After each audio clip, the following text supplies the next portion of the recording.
La famille Gillet, l'origine est à Bully, dans le Rhône, à quelques kilomètres de l'Arbrelle, au pied du Beaujolais. Donc Michel Gillet, au début du 19e siècle, est agriculteur.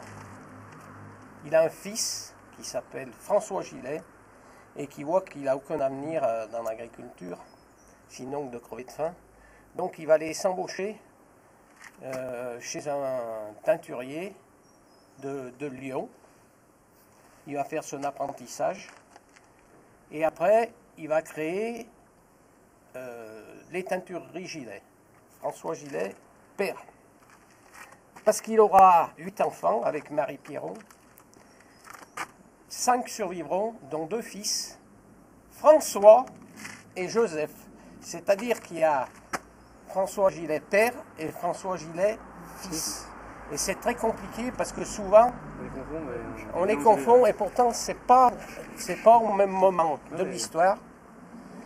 Et c'est important de savoir. Et après, ils ont eu encore des fils qui sont restés dans la teinture jusqu'en 1976 où le groupe entier a disparu. Parce que si François Gillet père n'avait pas été à l'école, eux par contre, ils iront à la Martinière, ils iront à la Sorbonne et ils iront en Allemagne faire des études. Ils seront tous les deux ingénieurs chimistes. François Gillet fils a un ami qui est architecte à Lyon et qui s'appelle Gaspard André. Gaspard André, il a fait le Théâtre des Célestins, la Fontaine des Jacobins, et puis un temple à Lyon. C'est un architecte renommé qui est prix de Rome d'ailleurs. Et donc, il va construire ce bâtiment, cette teinturerie, et c'est la première fois qu'un bâtiment industriel sera dessiné et visé en construction par un architecte diplômé du gouvernement. Et dans un premier temps, ils vont construire un barrage. On verra tout à l'heure ce qu'il en reste.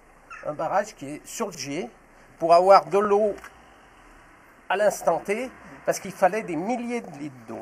C'est un immense bassin. Ils vont racheter aussi tous les terrains qui sont en amont, de façon à ce que personne ne les pollue. Et leur système, ça sera de renvoyer l'eau dans le Gier, et puis après les autres, ils se débrouilleront, ils leur feront des procès. Donc c'est la première chose. La deuxième chose qu'ils construisent, c'est le bâtiment des Chaudières qui est aujourd'hui démoli, dont on voit le fronton ici.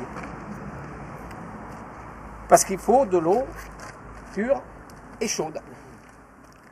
Et en 1876 va commencer la construction proprement dite. Alors il adoptera un système de construction en briques pleines.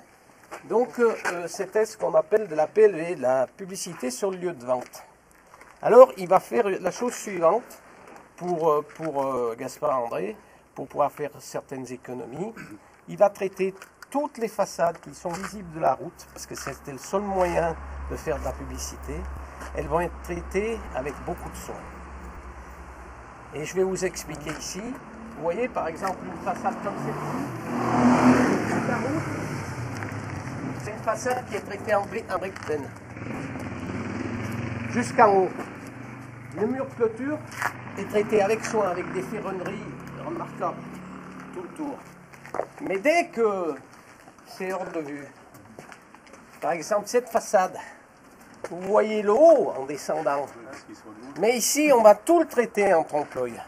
C'est-à-dire qu'on va faire un enduit un petit peu romain avec une incrustation de briques pilées. Et on va tracer les rangées de briques. Aujourd'hui, qui sont encore un petit peu, si vous regardez sous l'appui de fenêtre là-haut, vous voyez, les briques sont dessinées. Si vous regardez sous la corniche là, vous voyez qu'elles sont dessinées.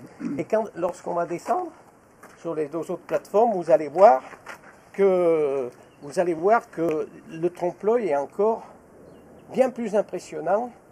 Et puis on va traiter, et je vous le ferai voir en bas parce que c'est plus caractéristique, suivant les niveaux, plus on monte, plus c'est ouvragé. C'est-à-dire que là, par exemple, vous avez un cintre simple sur la fenêtre, après vous avez des arcatures dessous. Et il va ici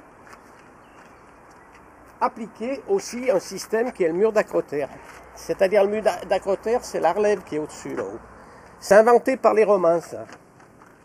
et repris par les autres après. C'est-à-dire que lorsque vous êtes en face du bâtiment, un niveau un peu plus bas, vous ne voyez plus les toits. Ça cache les toits.